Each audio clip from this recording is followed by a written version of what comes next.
done it. So, No problem. okay. Let's begin. Namaste, everyone.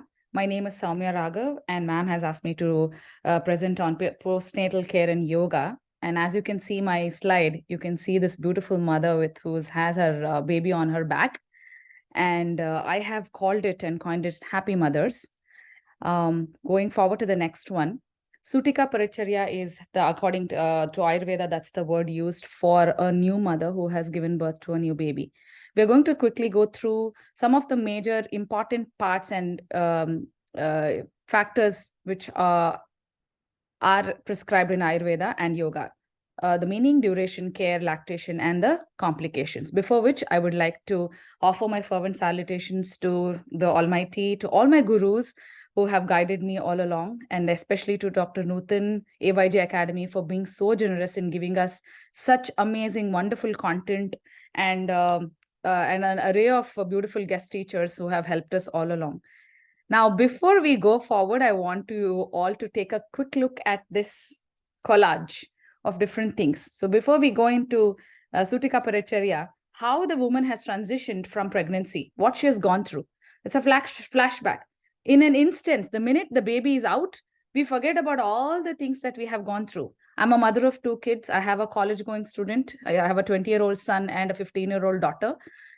We are angry and hungry, and we are confused. We are not able to look at our own feet when we have a really huge belly. It feels like we are carrying a watermelon. And then at times when we have peed, we think, oh, did my water break? And then we are comparing ourselves with other pregnant women. There's so much confusion. And my kids were born in India. I was constantly thinking whether it is going to be a boy or a girl. And I know the struggle. And with all of that, if you look at this pregnant woman who is actually praying, she's still trying to keep her calm. She's still trying to pray for herself and her baby and her family. Cut to the next point. As soon as the baby is out, a strong woman discovers herself. A woman who feels she's always been in doubt, she discovers herself. A strong woman is one who feels deeply and loves fiercely. So if we all have had a vaginal delivery, we do know what it takes to actually for the baby to come out. We are crying, we're laughing, we are happy, and at the same time soft, and feel so powerful and experience a very, very spiritual moment. So that is the newborn baby and a new mother. And this is where our Sutika Paricharya starts. And what is the meaning of Sutika Paricharya? Paricharya here is to the guidelines of how to take care of a woman, how to take care of a mother as a human being. And not just that she's there as a mother and going to take care of the baby all the time, but how we can actually support her. Holistic postnatal care guidance, aims and objectives of Sutika Paricharya, that is to pacify Vata and the Kapha doshas in the body. The Kapha doshas and the Vata and even the Pitta, so all the 3 doshas which are in our body can be imbalanced, and we need to focus on more Vata pacifying diet and Paricharya to avoid complications such as, we all know, we are very aware of the most dreaded term hemorrhage or depression or prolapse after postpartum. It was also not only just to take care of that part, but also to boost her physically, mentally, and spiritual stamina, to give her adequate rest, nutrition, and restore her health back, because she has gone through a lot of reproductive parts in her body has gone through so much of changes, right? So here the next one is we are going to go into how to do that. What are the guidelines? So what is the meaning of Vata pacifying lifestyle? So to majorly the first 10 days, to be careful about how to take care of the baby and the mother together, where the baby is kept warm, the mother is also kept very warm, protected lifestyle. The bath part of it comes after 10 days, depends upon culture to culture. I come from South India, and I went through a very rigorous Garbhini and Sutika Paricharya too. So I can relate to it. Stimulating digestive fire and Pitta is by giving warm foods, having a strict, disciplined lifestyle about timing the meals and portion control, allowing the mother to breastfeed in a very calm and serene atmosphere, and someone who can really be there with her to take care, and so on and so forth. And digestion and absorption. We all know, we have all gone through this, especially who have already given birth, that absorption and assimilation of the food that we eat sometimes is a big problem. There's either too much hunger all the time or the food is not getting digested. If we follow ancient Ayurvedic practices like massage and proper care, vata vitiating or vata pacifying lifestyle to build our digestive fire by using all these beautiful herbs that we have in Ayurveda and supporting our postnatal care, we are able to digest better. Absorption and assimilation of nutrients also will happen. Micro and macronutrients can be included in our diet. And with the help of Satvika Ahara, Ayurvedic herbs, and good vegetables, cooked food, and good rest, which will allow us to have good hormone secretions in the body.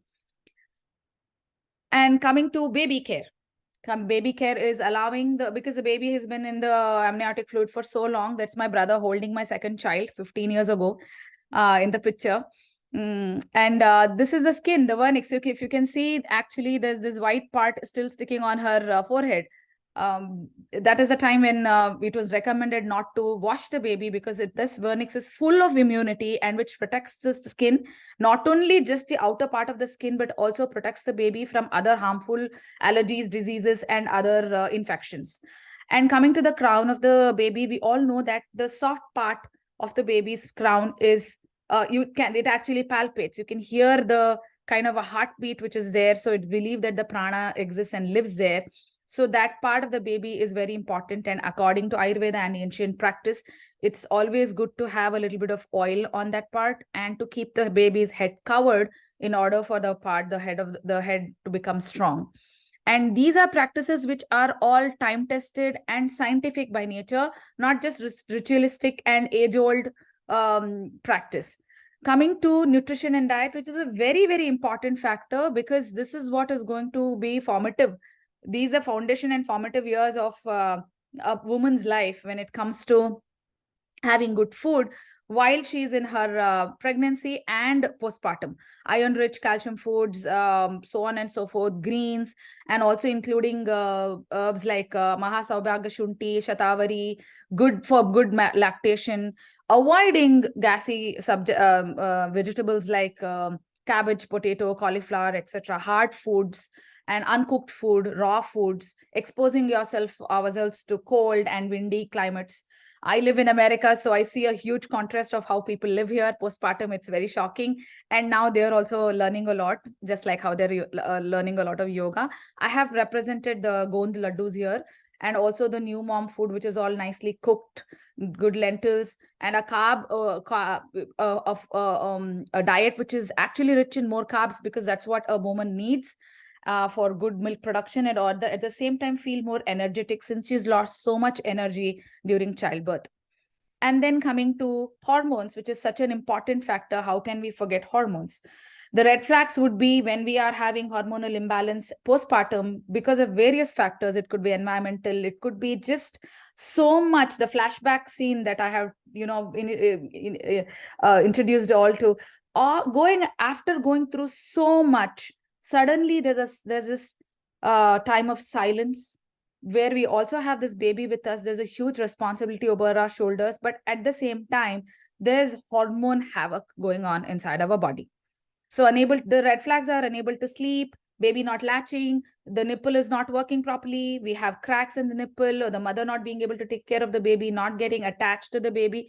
These are all red flags. And this could be the reason why, because we have elevated cortisol, thyroid hormones, mood swings, dopamine, serotonin, dysregulation. So dopamine and serotonin and oxytocin, if they're responsible for good childbirth experience, the same thing can go a little haywire during postpartum. It's like, the same formula which is not working. And all of this is because of a hormonal mess, because of lack of melatonin, lack of sleep, lack of proper rest, which can actually give, although we have the right hormones present in the body, it's not able to give the right combination in order to allow us to rest. Where we are talking about sympathetic and parasympathetic nervous system. We are supposed to rest, but we are not able to sleep because of these messed up hormones. Now, I want to quickly talk about Diana, what she said. She was in postpartum depression. She was she's a role model to me. I received a great deal of treatment, but I knew in myself that actually what I needed was space and time to adapt to all the different roles that had come my way. I knew I could do it, but I needed people to be patient and give me the space to do it. All she was asking was allow her to be in her space and allowing her to let it digest. All of this is a big, although it may seem too small, but these play a larger role. Even though we are taking very good nutrition, we're eating well, we're doing everything, but if we are not psychologically attending to our needs, then it can again create more problems by not giving proper milk, by not letting the baby latch, by not producing proper adequate milk, so on and so forth.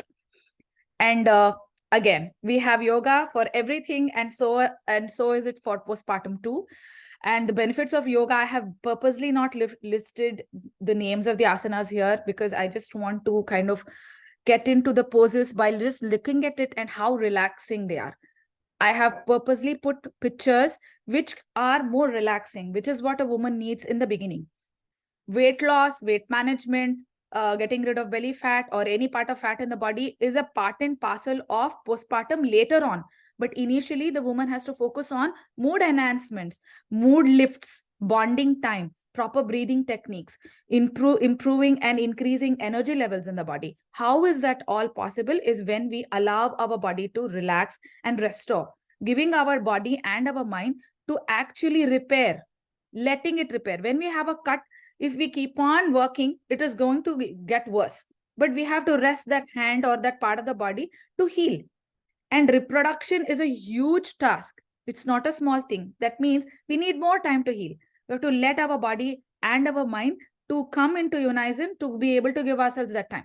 Pranayama holds a special place in balancing the doshas and the pranic energy in the body, which allows us to again become more calm and bond with the baby, and understand what it takes to go forward. So because we need to conserve our energy in order to take, because this is a long time, right? It's a long time. It's not just giving birth and letting go. We have to still take care of the baby. So the last one is, a woman during the postpartum period should be treated like a queen. This is an Ayurvedic principle. She deserves utmost care and nourishment to recover fully. That's why in ancient days, in joint families, people would come together, take care of for the mother, like really like a queen. And I was very, very fortunate to actually experience that in my life. Rest and sleep are as important as diet and nutrition during the postpartum phase. A well-rested mother recovers faster. Namaste.